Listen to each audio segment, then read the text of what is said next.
All right, so I don't want to take too long with this, and I just want to do a quick rundown of all the verses. I won't go into too much detail as I've covered all of that in the KJV Errors video, but for verses that I didn't cover in that video, I will try to go into more detail and explain what the problem is. So these are going to be examples of translations that Bibles prior to the King James Version translated correctly, where the later translation, the KJV, did not translate it accurately. And we're going to start with Genesis 36:24, where mules should be hot springs or hot waters, and the Wycliffe and the Douay Bible translated this correctly.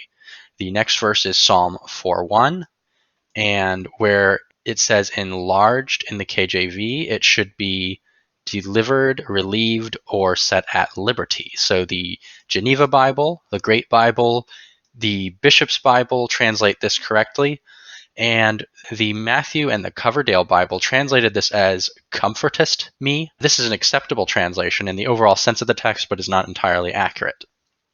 The next verse is Psalm 12:7, where them should be us. The Coverdale Bible, the Matthew Bible, and the Douay Bible translated this correctly. And for all these verses in the Psalms, if you want to look this up, instead of Psalm 12:7, you're going to have to look up in Psalm 11:8. And the reason for this difference in verse numbering is that Psalm 9 is divided into two chapters, whereas in the Catholic and Orthodox tradition, it's kept as just one large chapter. So this makes the rest of the Psalms off by one number for all the following chapters. The next verse is Psalm 81:4, where the correct translation is in the present tense and not was in the past tense. And the Wycliffe Bible, Coverdale Bible, Matthew Bible, Geneva Bible, and the Douay Bible all translated this correctly.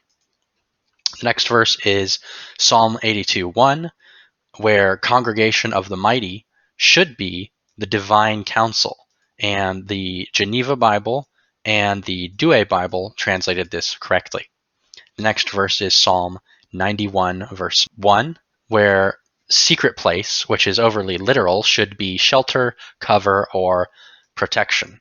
So the Bishop's Bible translated this correctly, and the Coverdale, Matthew, and Great Bible translated this as defense, which is an acceptable translation given the sense of the text. Again, the Hebrew word can mean shelter, cover, or protection, and protection is synonymous with defense. Also, the Wycliffe and the Douay Bible translated this as help, which is also acceptable in the sense of the text, but is more vague and is so less acceptable than defense. The next verse is Proverbs 21, verse 4, where the correct translation is lamp, not plowing. The Wycliffe, the Coverdale, the Matthew Bible, Geneva, and the Douay translation got this correct.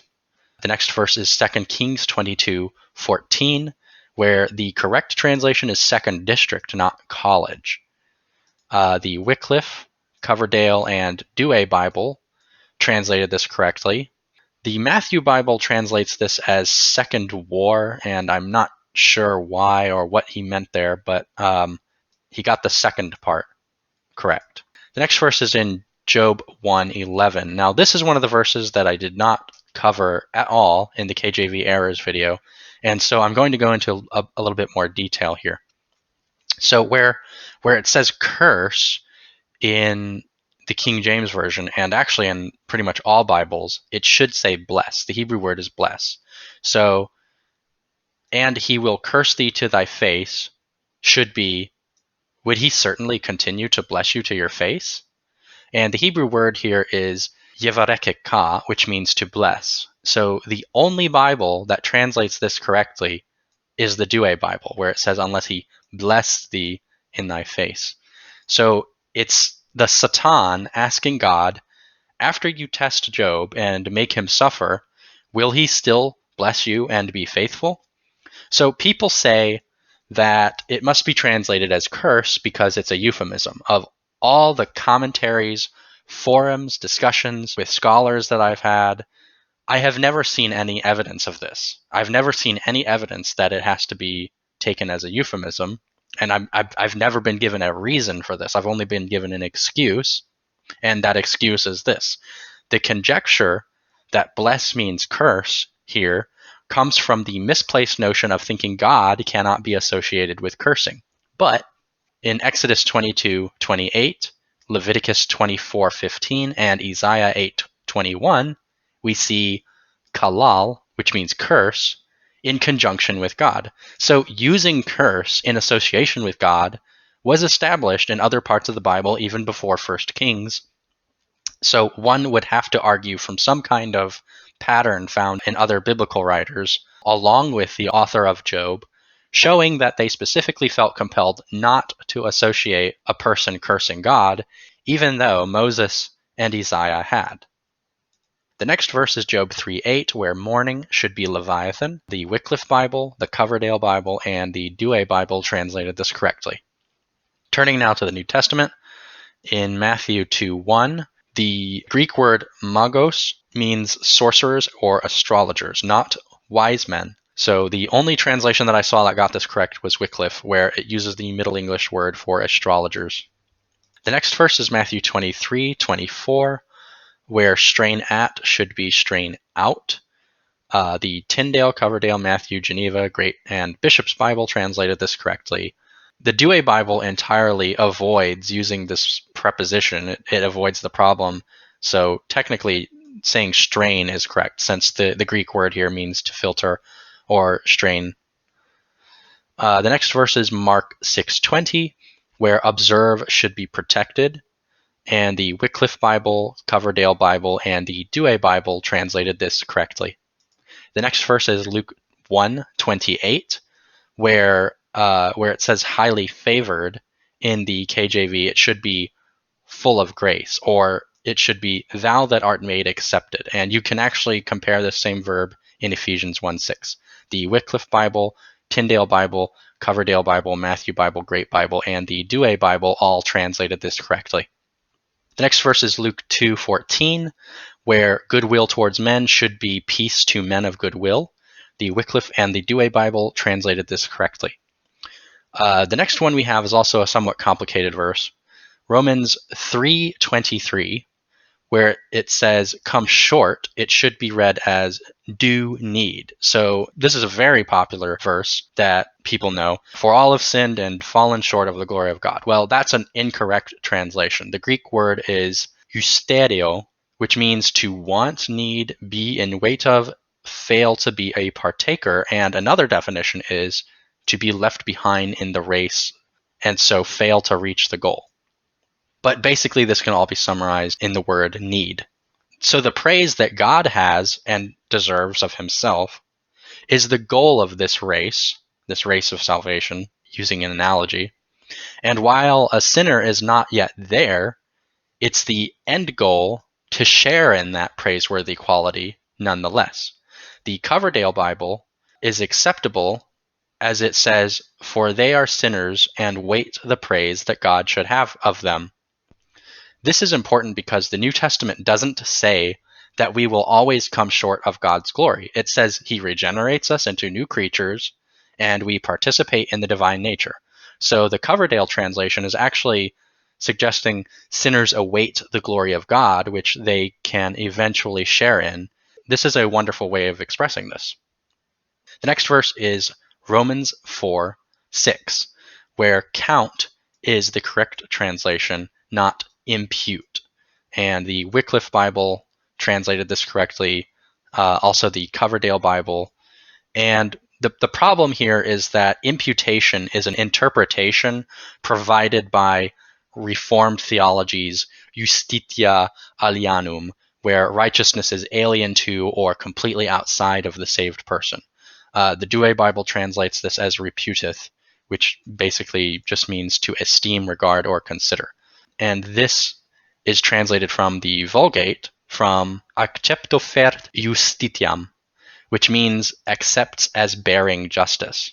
And this is an acceptable way of saying that counts as justice. The next verse is Romans 15:16, and ministering the gospel of God should be serving the gospel of God as a priest. And the only translations that got this correct were the Wycliffe and the Douay. So the Wycliffe and the Douay Bible translate this as sanctify, which is essentially what the task of a priest is. So the next verse is Romans 5:12, another verse that I'm going to go into more detail with. So it says, "For that all have sinned," but it should be "whereupon all sinned." And the Tyndale, Coverdale, Matthew Great, and Bishop's Bible got this correct. So the original Greek is ephos pantes emerton, which, although upon which is the most literal translation, in so much or to the extent that is also acceptable. And it's definitely more acceptable than because, which is synonymous with for that. For that is just it's an early modern English way of saying because of something. So here's the thing. In the phrase epos pantes emerton, the os is a dative masculine.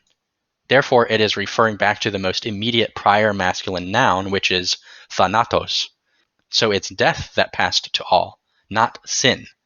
But the readers who are under the influence of penal substitution and original sin think that this verse means that everyone is guilty of the sin of Adam. Well, we know in whom, for that, or because all have sinned, is not the best translation, since this is actually contradicted by Paul in just the following verse, where he says, "Even over those who did not commit the sin in the manner of Adam's transgression." The next verse is 1 Corinthians 9:27, where keep under should be chastise, beat, or punish. The Wycliffe Bible, Douay Bible, and Geneva Bible translated this correctly. The Geneva translation translates this extremely literally, where it says, "I beat down my body." The Greek word here is hypopiazo, which literally means to beat black and blue, to smite, to annoy, or to wear out. The next verse is 1 Peter 2:2, where the milk of the word should be translated as pure spiritual or rational milk. The Wycliffe, Tyndale, Coverdale, Matthew, and Douay Bible translated this correctly. The Great Bible translation is acceptable, where it says, "And as newborn babes desire ye that milk, not of the body, but of the soul, which is without deceit, that ye may grow thereby." So that translation is acceptable given the sense of the text.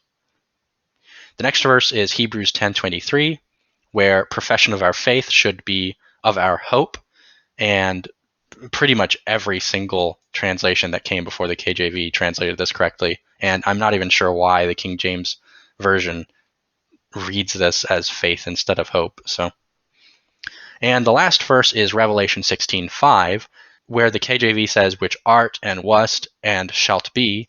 It should be translated as "who is and who was the Holy One." And again, virtually all the translations before the KJV got this correct.